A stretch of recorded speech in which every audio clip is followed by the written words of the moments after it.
So when we talk like yesterday, we don't have to shout. That is very pleasant for us.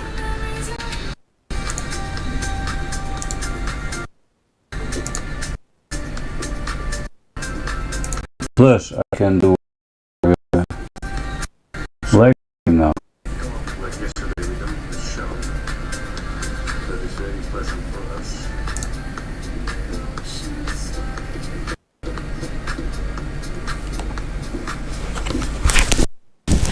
Cool.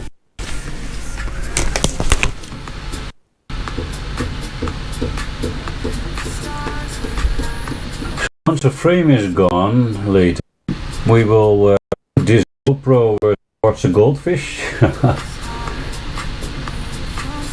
I can still interact with the people that are chatting on if coming on YouTube. And we have TikTok. And this is mostly for when we are streaming on live in the car. That's actually the whole idea about this.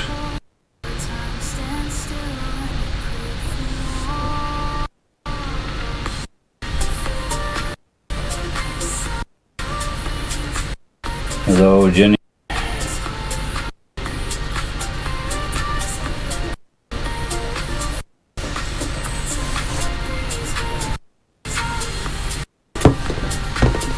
That's real cool. I mean, my data, my bandwidth will be running to the roof, of course.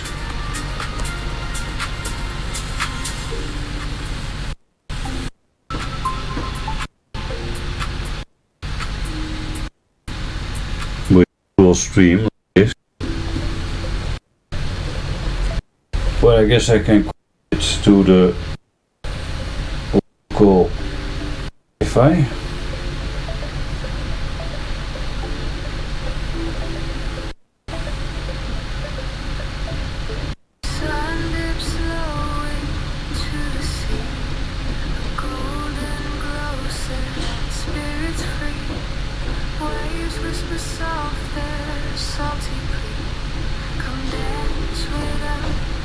Okay, what other ideas do you have, guys, to make this streaming more interactive and fun? I'm probably gonna have to test this setup.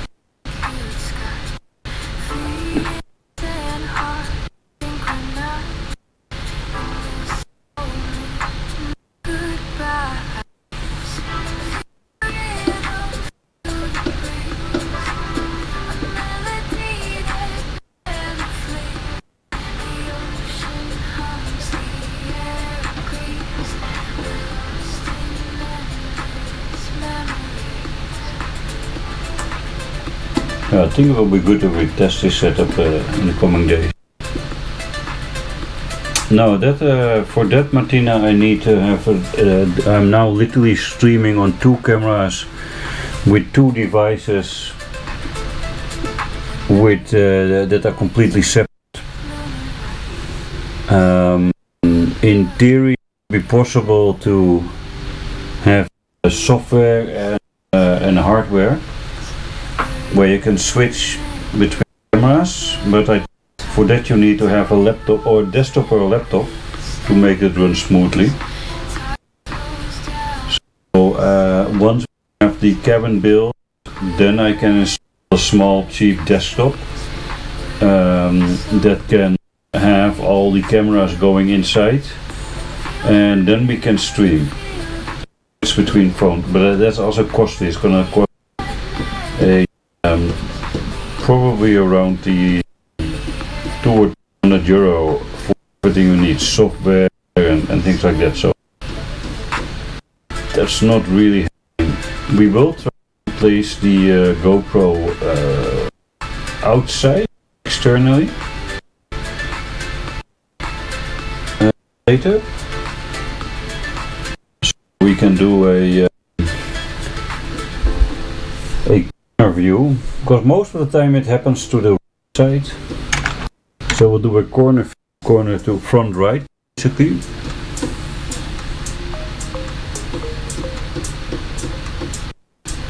At least if you drive in the mountains, it mostly happens on the right side. But yeah, the fact that we now can have a complete standalone system. This is home, yeah. Complete standalone system, like literally standalone, because as long as the GoPro has battery, we can as long as a power battery, we can stream.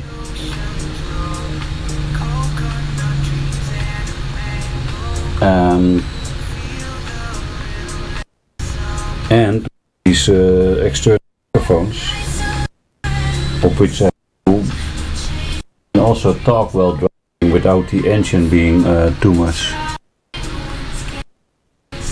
Enriquez, we are having a studio for €80 per month. The new builds around here will be 100, 120 for a studio, a little bit more for a bedroom, and 15 minutes outside the main area. Inside the main area, if you decide to leave to construction, you can go as 250 plus per month. Otherwise, you have to calculate with 300, 450 up to 1,000. But we are just lucky.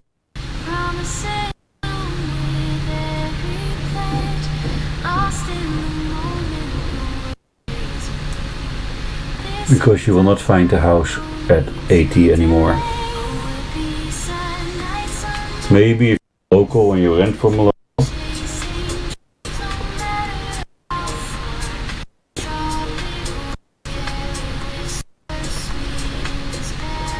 Yeah, the view is absolutely fantastic here, to be honest.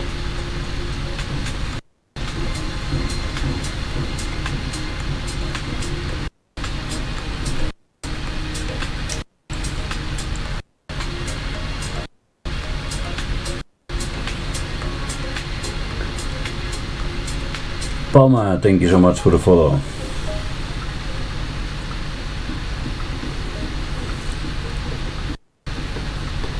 I'm going to try to make this streaming a little bit more professional.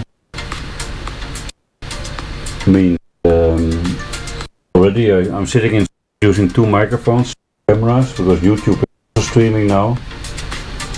I'm sitting in the AC, you got a beautiful view. The only thing is in TikTok, I need to prove to TikTok that I'm human every now and then, so I can't put my phone offside. Unless I have a camera that puts my phone, that checks my phone. There is the option where you can also copy your phone on your desktop, I think. On your laptop. That might be the thing I can find out, but I can actually my phone while on the laptop. And I can also prove on my laptop that I'm a human.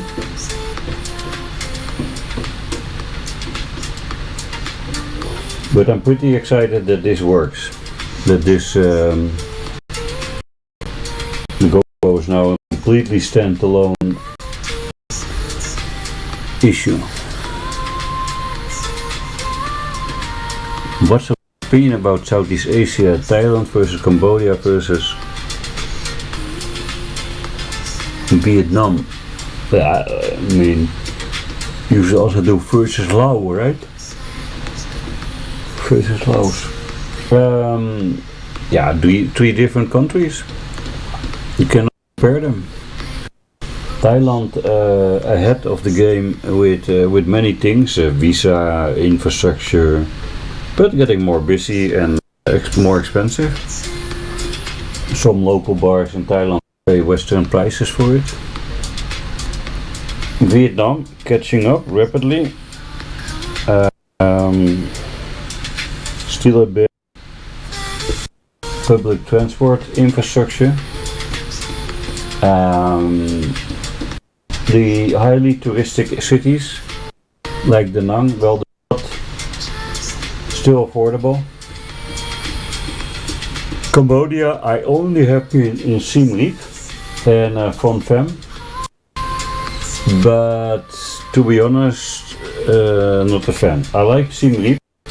I would be able to live in Siem Reap, but otherwise than that, I'm not a fan. Phnom Penh for sure not. Phnom Penh feels like somebody is going to mug you at no mountain. I think to complete the full work where we can say, hey, we're gonna live in it, take the entire month of August. That is mostly money because we have sunken a lot of money in the truck, in the repairs. So I need to save money before we can do anything big again. I hope that Early Bird will get a welder here tomorrow. The mood. And then this week I can work with a welder to get everything sorted for the hideout.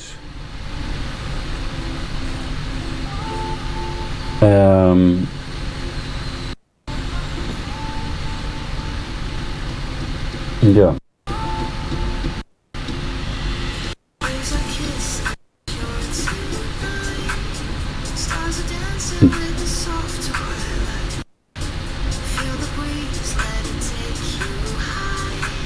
Yeah, Brett, but I understand I understand what you're saying, and more people have the same idea. I mean, why don't you stay in homestays and hotels? It's cheap. But I don't know if you have watched the YouTube already yesterday about us traveling to the mountains. There are no homestays where we want to stay. There is nothing. That's the whole idea of staying there. So many locations to the mountains.